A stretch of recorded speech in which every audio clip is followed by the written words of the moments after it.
Hello, ladies and gentlemen. Welcome to the 5th official episode of the Hawk's Eye View. This is Ethan Coe, as always, here with only one board member this time, but we have some special guests. It's Stephanie Lung here. Welcome back to another episode on our podcast. Today we're going to be interviewing the Hawk. The Hawk Editorial. Yes. Okay. And so we have a few of the members here, and would you guys like to introduce yourselves?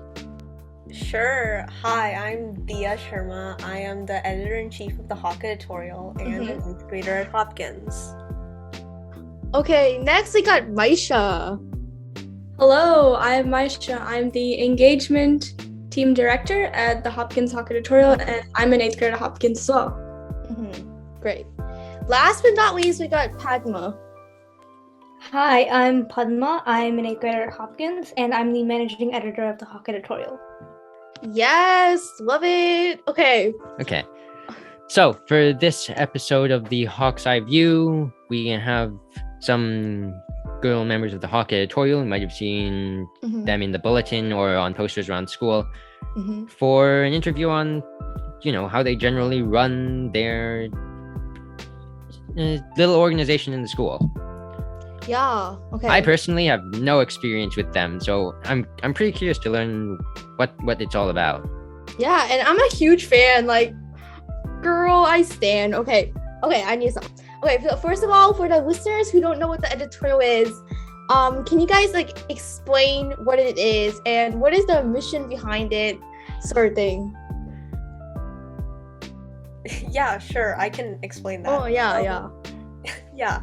So the Hawk Editorial is Hopkins' official newspaper. We release content twice a month, and our mission is basically to spread information and knowledge to all the people of Hopkins to just make everyone more connected and more informed. So with that under the belt, we have a few questions for the members of the Hawk Editorial here today.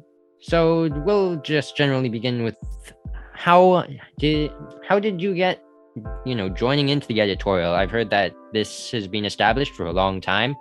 Any, driving motivations? Yeah, so the Hawk Editorial was founded by Selena Cow. I believe it was in 2018, but the experience for us was a little bit different since we started online. It was, last year when we were in 7th grade. Yeah, joining as an incoming 7th grader, I didn't really have a lot of connections in the school, and I think I wanted to join the editorial initially because I was really passionate about learning, and it seemed like a great opportunity, and it was. It definitely helped me grow a lot and make a lot of friends, and grow as a person through a time when we had school all online. And going into the 2021-2022 school year as a 7th grader, I was given the opportunity to become an editorial member, which meant I would run the editorial this year, and I jumped on the idea. I'm so passionate about the editorial, and I'm so happy I was chosen for this opportunity, and I got to work with two such amazing editorial members. Yeah, it sounds really interesting how you guys all came on with the idea of figuring out more about different topics and subjects. And, in a small corporation like this, cooperation just builds naturally. And I think that's really incredible, honestly. And with all that time, and with all the time that you've been in the editorial, I you guys have probably covered some really interesting topics. Anything that you've learned you'd like to share? Yeah, as having such leadership positions, what are some things you have learned during this process? I think just in terms of leadership, one thing that all three of us, I think, at some point have come across is that you'll need to be able to make sacrifices, and you can't please everybody. So that's really hard initially, especially when you come in with that mindset that, okay, I was elected into this position, so I need to do everything I can to make everyone happy. But in the end, that's not a realistic goal. So being able to sometimes make hard decisions that might not make everyone fully happy, but still acts in the favor of most people is something personally that I've learned as a leader.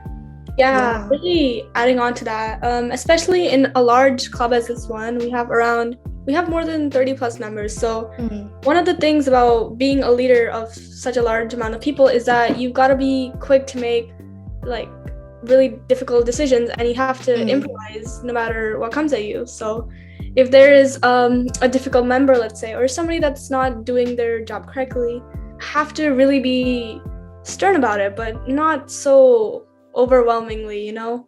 Yeah, I got it. Harshness isn't that great in a working environment. Exactly, yeah. Building off from what both of them said, not only in a leadership position, but I think I've also learned a lot about cooperating with people and working with people. There are going to be some harsh situations that you don't like and people that you don't like, and that's inevitable, and you have to learn to get through that. But there are also tremendous experiences where you get to work with people you do like, and it's a nice experience. So it's not always going to be one or the other. Yeah, Alright. working with people. Sometimes it's hard to balance like leading them in the right direction, but also not like stressing them out or like being too like how do I describe it? Like being too like authoritative. Yeah, of course, one of our biggest priority, if not the biggest one in the Hawk Editorial, is to make sure that none of our members are feeling stressed or overwhelmed by the assignments, which is why we also give our monthly passes if they are not available to work this month or this edition, as well as excuses if they're not able to make it on time or just not attend a meeting or something like that. Yeah, in the podcast ourselves, we've come across some difficulty coordinating the team, even though it's much smaller than the editorial. We prioritize mental health over everything, and so school and mental health in general, we always say you should put it over the editorial because that's definitely important. And as editorial members, yes, we are a position above you, but we really try to come in with the mindset that we're just here to help. We're students just like you, and there really shouldn't be a superiority or whatnot above you. Yeah, great. Good to know. Yes. So Ethan, what would you have to say? Oh, yeah, I was just saying we have members of our own that we have trouble conducting sometimes, and I'm glad that you guys were able to help us with this. Most of the stuff they're doing is basketball practice, and although it may be tough for the schedule of the podcast in general, I guess we can let go and have them do their own things on occasion.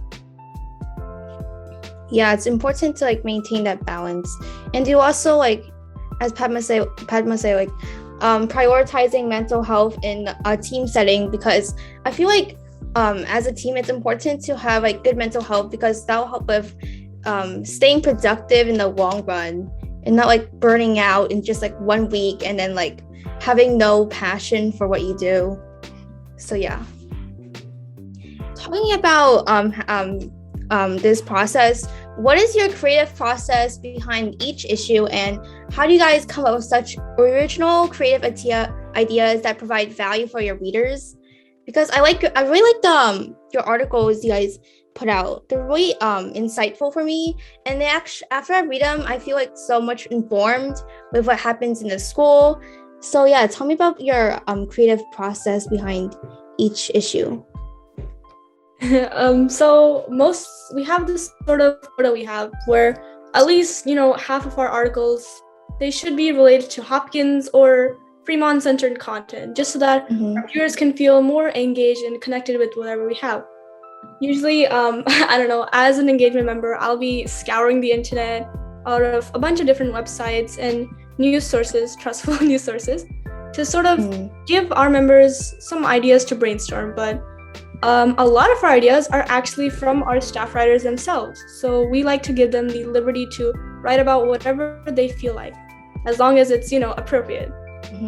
Yeah, I think a lot of what makes the Hawk Editorial so unique is that we give our members a lot of creative freedom, and their individual creative freedom and their ability to have such great ideas, I think, is really what makes the editorial so interesting.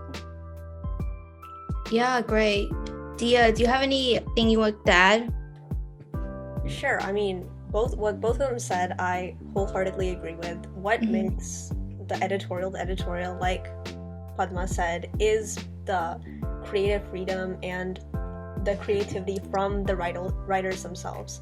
So usually how we structure article ideas is that we give them a list of some article ideas that they can look into that are school-centered or like California-centered, because this year the biggest change that we're trying to make is having more local content being a priority. So Yeah. Okay, so the final thing we were kind of curious about was, with such, a large organization with these moving parts and all these teams and topics, how do you keep it organized and keep the working environment well paced? And what can that be, and how can you use that to apply to our everyday group project going lives, and especially to the podcast? Also, while maintaining good mental health, because of course we don't want people to be your team to be burnt out and stressed, because that's like the worst thing ever in my experience. Yeah, okay. So I can start us off on this. Basically, what we have in the editorial are some internal deadlines, which basically that we stagger, and the executive team and I all make it at the beginning of the month. So by staggering these deadlines, we're able to make sure that each team of the editorial are doing something at a pace that will not overwork anyone and still let the editorial be able to produce content on a timely basis. Yeah, definitely. Adding on to that, we also outsource a lot of our work in regards to team directors who basically manage their respective sections. So like we have a team director for photography and for graphic design, and they manage their sections in a way that we would not be able to, as there's only 3 of us. So I think this really helps with us, as we have a lot of work in itself added on to schoolwork. It helps us not become burnt out and manage the editorial in a way that it still runs smoothly. Yeah, and we also like to keep all of our resources pretty easily accessible to all of our members, which is it's all in one, just this Google Drive folder. And in that they can access databases, spreadsheets, meeting slides, notes, and anything else really they would need. And it's all on our Discord. Good to know. So just proper work rotations, a organized online and in-person workplace. It's all you really need, folks. Don't know what more to say. Yeah, that's just the gist of it. Obviously, as we're a much bigger group, your individual lives and situations might differ, but as long as you go in with the mindset of proper productive collaboration and organization, you should make it out alive. Wow. Okay, so that is all we really wanted to ask you folks.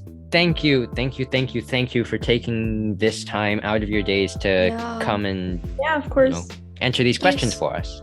Thank you so much for coming here and like, you guys are legit the most professional people I've met. Like, I don't think our listeners will believe that I didn't edit your talk together, man. Yeah, Stephanie, you guys are just so talented, and thank you for coming here again. And just a reminder to check out their website, which is hawk.online, and check out their Instagram, which is and their handle is the Hopkins Hawk Editorial. So go follow them and go read their latest articles. They have a lot of articles, there are a lot of sections and topics, so you will find an article that may interest you. So yeah, that's all we have for today. Yeah, thank you s- to the listeners of the Hawk's Eye View and to the Hawk Editorial. We will see you all in school. Yeah, And- thank you for listening. Oh, yeah, Yep, that was really thanks. fun. Bye. Bye. Bye.